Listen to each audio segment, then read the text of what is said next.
On a eu enfin la grande performance de Kylian Mbappé en Ligue des Champions avec le Paris Saint-Germain. Ça, c'est pas un triplé contre Bruges, hein. Celui-là, il compte. Enfin Kylian Mbappé, enfin une énorme performance avec le Paris Saint-Germain en Ligue des Champions, ça fait plaisir. Les fameuses responsabilités. Tu as été grand aujourd'hui, tu t'es pas réinventé en numéro 10 créateur, tu as été dans ton rôle et ça a fonctionné parfaitement. Tu as fait vivre un calvaire à Serginho Dest, l'anglais, Piqué et compagnie. Neymar n'était pas là, tu as répondu présent et c'est comme ça qu'on veut te voir en Ligue des Champions avec le PSG. On a eu enfin la grande performance de Kylian Mbappé en Ligue des Champions avec le Paris Saint-Germain. Ça, c'est pas un triplé contre Bruges, hein. Celui-là, il compte.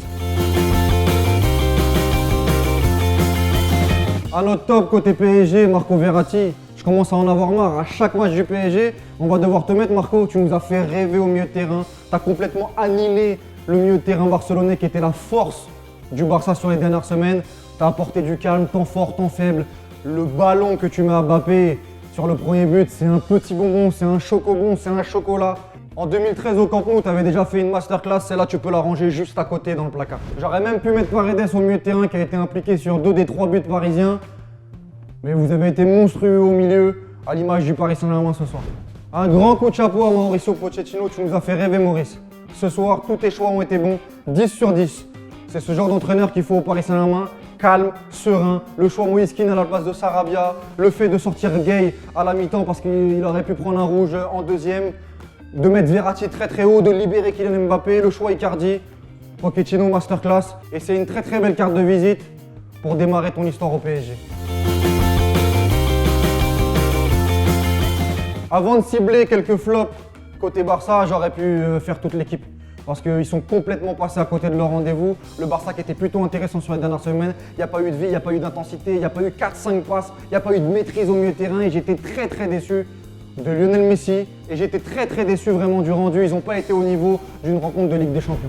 Si je dois cibler un flop côté Barça, c'est Ter Stegen parce que c'est pas la première fois dans ce genre de rendez-vous qui diffuse un petit peu la peur auprès de ses coéquipiers. Moi j'en peux plus sincèrement de Ter Stegen. Alors oui, il est très bon sur sa ligne, mais il n'a pas le leadership nécessaire. Dans ce genre de rencontre-là, on l'a vu sur Florenzi, on l'a vu sur Icardi. Quand il sort, soit il sort pas, soit il sort trop tard. C'est très bien de rester sur sa ligne, hein.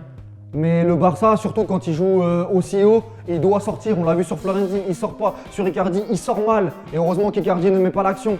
Et ça commence à faire beaucoup. Liverpool, la Roma, le Bayern, à chaque fois, c'est les mêmes choses avec Ter Stegen. Et ce soir, il est fautif. L'Allemand est fautif. Un dernier flop, Serginho Dest qui a complètement pris l'eau face à Kylian Mbappé. En 1 contre 1, il a été catastrophique, même offensivement, alors qu'il apporte d'habitude, il a été complètement stérile avec Dembélé. Et pour moi, Serginho Dest fait partie des individualités qui ont clairement tué le Barça ce soir. C'était mes top et flop foot mercato. Si t'es d'accord, tu commentes. Si t'es pas d'accord, tu commentes aussi, mais toujours avec un raisonnement. Et on se retrouve pour le prochain grand rendez-vous.